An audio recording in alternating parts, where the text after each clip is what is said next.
In this video, I'll show you how to set up SMTP for your email inside TinyCommand so you can send emails using your own email account. Let's start by adding the email node. Double click on the canvas, search for send email and select it. Once the node is added, you'll see the option to create a new connection. Click on new connection. Before we fill these details, we need to generate an app password from your email provider.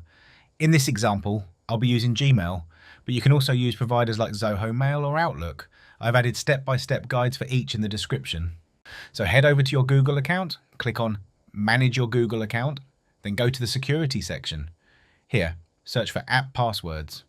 Once you open it, you'll be asked to verify your account. After that, create a new app password. This will generate a password for you. Copy this password because we'll use it in our SMTP configuration. Now, come back to TinyCommand and start filling the connection details. Give your connection a name. For the username, enter your Gmail address. For the password, paste the app password you just generated.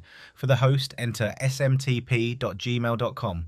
For the port, use 587. And for the security type, we will select Gmail. Once all the fields are filled, click on Save Connection. Your SMTP connection is now set up. Click on Continue. Now, let's configure the email. Enter the to email address, then the from email, which will usually be the same as your SMTP email. Add a subject line and then choose the email type. You have three options here: text, HTML, and template. For this example, we'll go with text and simply write a basic message. Once that's done, click on Save and Test. If everything is configured correctly, you'll see the status as success. You can also open your inbox to confirm that the email has been delivered, and that's it. Your SMTP is successfully connected, and you can now send emails directly from TinyCommand using your own email setup.